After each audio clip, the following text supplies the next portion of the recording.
વિડીયોમાં એવી સુખડી બતાવી છે ફ્રેન્ડ્સ, જે ઘઉં, જુવાર, ઘી અને ગોળથી બને છે અને એક કટકો મોઢામાં મૂકતા જ ઓગળી જશે. તો હવે બાળકોથી લઈને વડીલો સુધી બધાને આ સુખડી ખવડાવી મજા કરાવી દો. વિડીયો પસંદ આવે તો લાઈક આપી રૂપલ્સ ટેસ્ટી ટ્રીટ્સ ને સબસ્ક્રાઇબ જરૂર કરજો. Happy cooking, enjoy eating. Friends, જ્યારે આપણે આ રેસીપી બનાવીએ ત્યારે આવી રીતે કોઈ પણ મેઝરિંગ કપ હોય તો તેનું માપ લેવાનું, અને નથી તો તમે કોઈ પણ વાટકીને માપ તરીકે સેટ કરી શકો છો. બધું જ માપ એક જ વાટકીથી લઈશું. ગેસની ફ્લેમ એકદમ સ્લો રાખીએ છીએ અને એક નોનસ્ટિકનું પેન લીધું છે. હવે 1 કપ જેટલું આપણે દેશી ઘી લઈએ છીએ.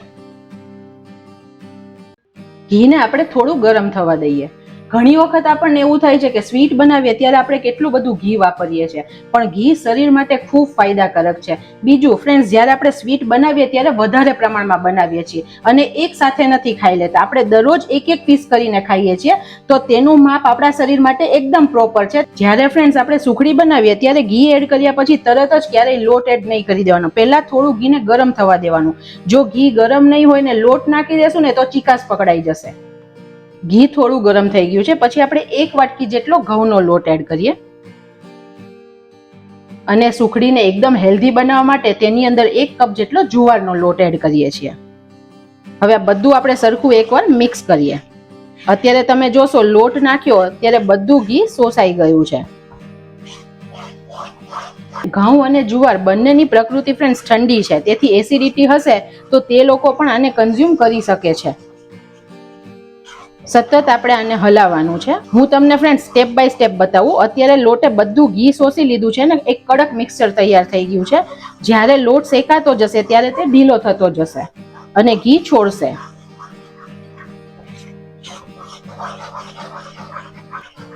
ફ્રેન્ડ્સ, આ સુખડી બનાવવા માટે જેટલી સામગ્રી વાપરી છે તે બધી એકદમ શરીર માટે બેસ્ટ છે.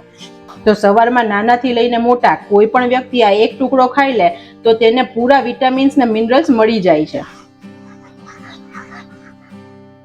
અત્યારે ફ્રેન્ડ્સ લોટ ઘીમાં શેકાય છે ને એટલી મસ્ત સ્મેલ રસોડામાં આવે છે. અને પહેલેથી હવે આપણું મિક્સર થોડું ઢીલું પણ થયું છે.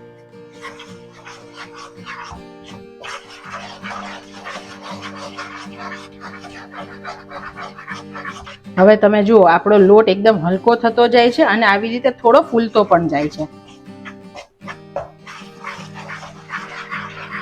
ફ્રેન્ડ્સ, આપણે ઘઉંની સુખડી તો ઘરે બનાવતા જ હોય છે, પણ એકવાર તમે આ ઘઉં અને જુવારનો લોટ મિક્સ કરીને સુખડી બનાવજો, એકદમ મસ્ત ને બેસ્ટ સુખડી બને છે.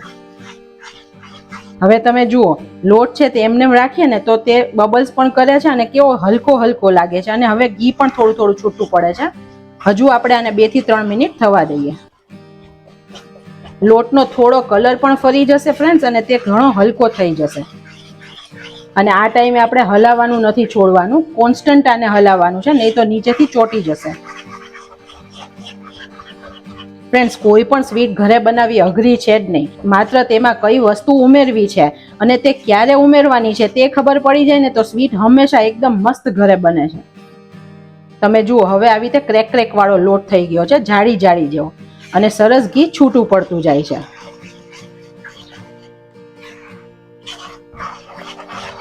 ફ્રેન્ડ્સ, આ તમને એટલા માટે બતાવું છું કે લોટ ક્યારે શેકાશે તેની પરફેક્ટ ખબર તમને પડશે.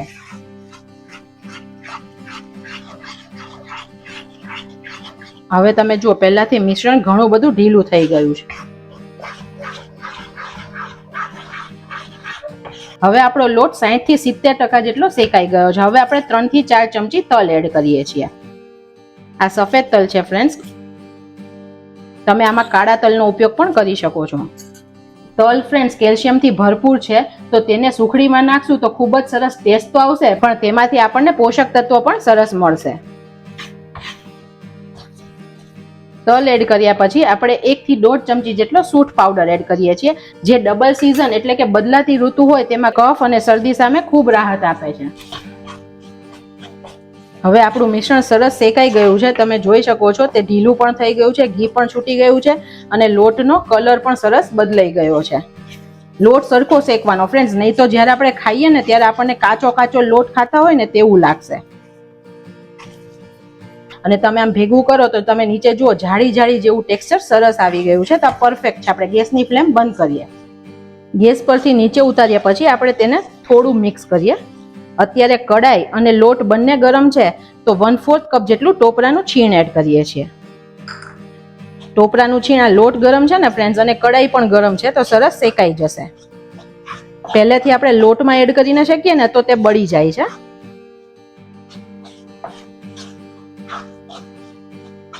વાવ ફ્રેન્ડ્સ, ટોપરું એડ કર્યું ને તો અત્યારે એટલી મીઠી મીઠી સુગંધ આવે છે ને. તમને હું પૂરી રીત બતાવું છું જેથી સુખડી બિલકુલ કડક ન બને અને એકદમ પરફેક્ટ તૈયાર થાય ઘરે. હવે આપણું ટોપરું પણ સરસ મિક્સ થઈ ગયું છે. આને આપણે 50 થી 60% હવે ઠંડુ થવા દઈએ. આપણે વચ્ચે વચ્ચે આને હલાવવાનું જેથી કડાઈમાં તે નીચે ચોંટી ના જાય. આપણે જે થાળીમાં કે મોલ્ડમાં ઠારવાનું છે તેમાં થોડું ઘી લગાવી દઈએ.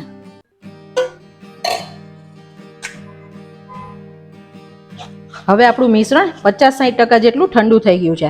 ફ્રેન્ડ્સ, આ જ આની મોસ્ટ ઇમ્પોર્ટન્ટ ટ્રીક છે. આપણે સુખડીમાં ભૂલ ક્યાં કરીએ છીએ કે એક તો લોટ શેકતી વખતે ઉતાવળ કરીએ તો કાચો રહી જાય છે, તો ખાતી વખતે તે સુખડી ભાવતી નથી અને બહુ લાંબા સમય સુધી ટકતી પણ નથી. તો લોટ પ્રોપર શેકાવવું. અને બીજી ઇમ્પોર્ટન્ટ ટ્રીક છે કે ગોળ ક્યારે ઉમેરવો.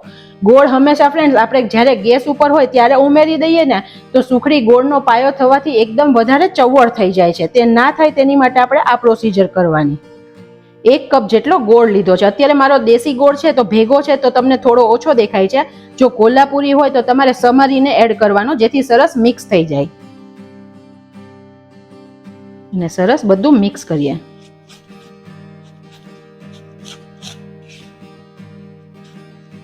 ફ્રેન્ડ્સ, આ સુખડીની સૌથી વધુ સારી ખાસિયત એ છે કે તમે બહારગામ લઈ જશો ને કે ઘરે પણ 15 દિવસ સુધી ટકશે. અને આપણે ગોળ મિક્સ કર્યો ને ત્યાં સુધી મિશ્રણ ઢીલું હતું ફ્રેન્ડ્સ. હવે તમે જુઓ મિશ્રણ સરસ ટાઈટ થઈ ગયું છે અને ગોળ ઓગળતો જાય છે. આવી રીતે આપણે દબાવીને ગોળને ઓગાળવાનો છે. હવે આપણો ગોળ સરસ મિક્સ થઈ ગયો છે. મિશ્રણને આપણે થાળીમાં લઈએ.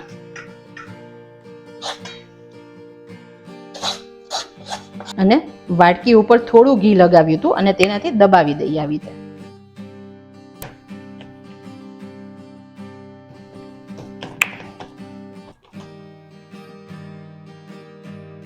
સુખડીને હંમેશા આવી રીતે સાઈડમાંથી પણ દબાવવાની, નહીં તો જ્યારે તમે પીસ કરો ને ફ્રેન્ડ્સ તો સાઈડના પીસમાંથી ભૂકો ભૂકો નીકળી જાય બહાર. તમે જુઓ એકદમ પરફેક્ટ સુખડીનું ટેક્સચર આવી ગયું છે. થોડી ગરમ છે સુખડી ત્યાં જ આપણે તેને કટ આપી દઈએ. વાવ ફ્રેન્ડ્સ, એટલી નરમ બની છે ને મોઢામાં મૂકતા જ ઓગળી જાય તેવી સુખડી બનીને તૈયાર થઈ છે ફ્રેન્ડ્સ.